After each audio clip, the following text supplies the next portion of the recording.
Rap music from the 90s had a negative impact on me. And I don't know how or why it is 30 years later that I'm just now understanding this and realizing this about myself, but I want to share with you what I mean. So let me just explain. As a kid, the most important thing was Saturday morning and getting up and watching cartoons early in the morning with a bowl of cereal. That was the highlight of my life as a kid. That was, of course, until hip-hop came.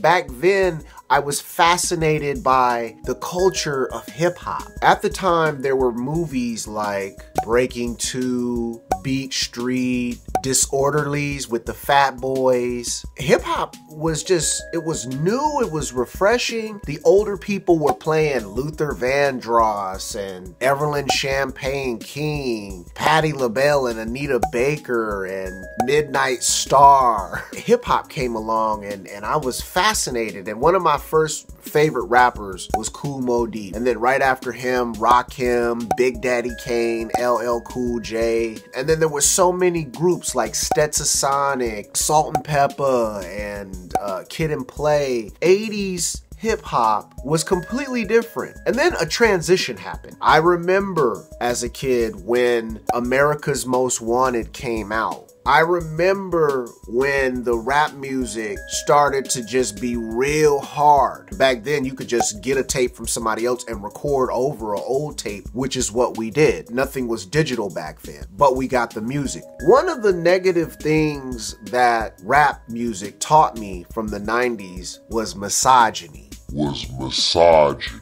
All of my favorite artists had a misogynistic tone to their rhetoric and what they were saying back then. And as a young kid growing up, a young boy that's growing up, I looked up to those rappers. They were role models. You know, Snoop Dogg, Ice Cube, Spice One, DJ Quick, Wu-Tang Clan, 8 Ball MJG, No Limit. Even growing up in Georgia, we listened to what we call booty shake music. I loved that music growing up. I didn't see nothing wrong. If somebody was to come to me back then and say, "Well, this rap music is destroying y'all," I would have laughed. 30 years later, looking back at it, I could see how those things shaped my thought process as a young man. And it took me years later to realize, oh, wait a minute, I'm acting like a misogynist.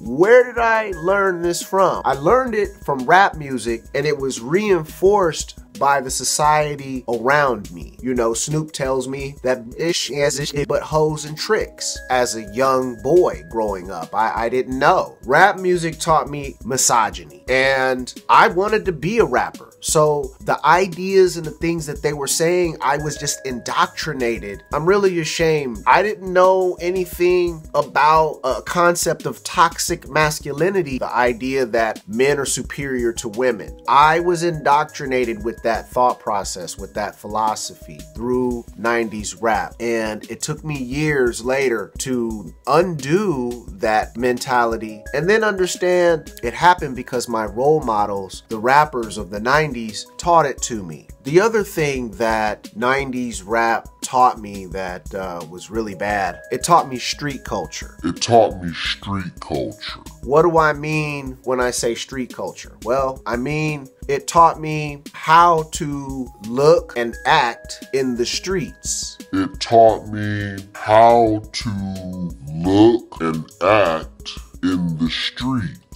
And I learned it through a variety of different artists. The 80s hip hop artists were not street culture related artists. Kid and Play was not street culture. Public Enemy was not street culture. Stetsasonic, not street culture. UTFO, not street culture. Houdini, not street culture. Fat Boys, not street culture. Heavy D and the Boys, no street culture. They were just rapping. It was fun. It was just having fun. But when the 90s came,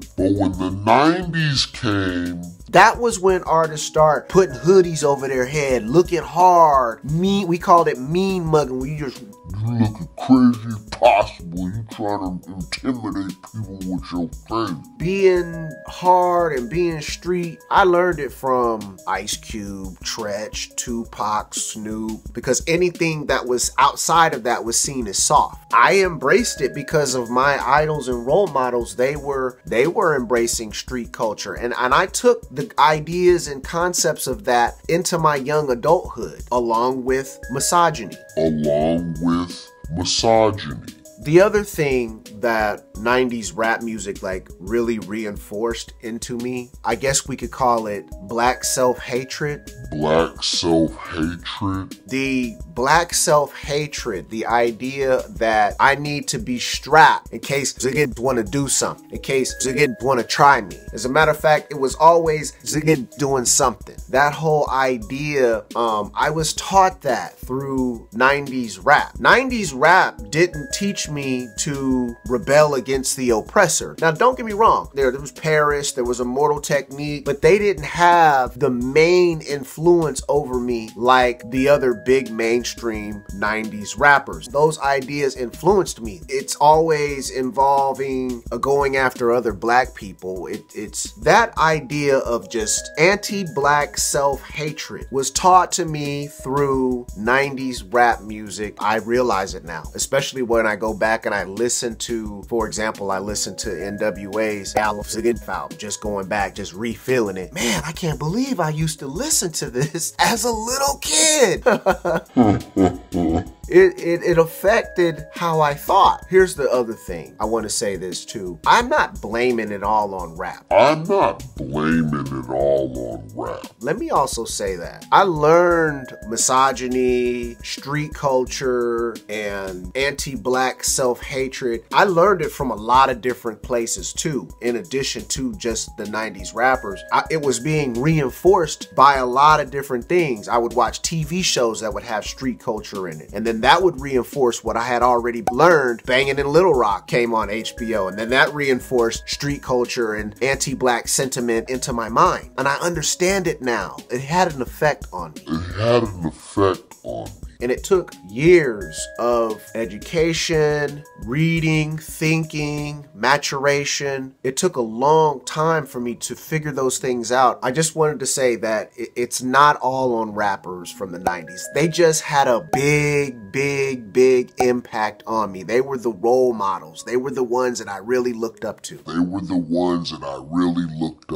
The other thing that I'm thinking too is that me knowing what I know now about how 90s rap affected my mind back then, and how I couldn't even tell. I didn't know that. I was too young to even understand that. I was just a consumer. Oh, I love it. I have every song memorized, but I didn't understand how that was affecting me at the moment and how that was going to affect me growing into this world for the next 10 to 15, 20, 30, 25, 30 years. It's powerful when you think about it. And so knowing what the music did to me in the 90s back then, I often look at the messages of the music today. It makes me wonder, how is the music today going to impact the young people today that are consuming it? All the young artists that are out today are teaching our young people that are growing up, that listen to them, that watch them, and now there's even more access than ever to consume your favorite artists and just watch them and just be caught up in their lives. I know that with kids having that much access and the impact that rap had on me as a young kid, and I didn't have that kind of access. We had to watch, Rap City or get the Source magazine or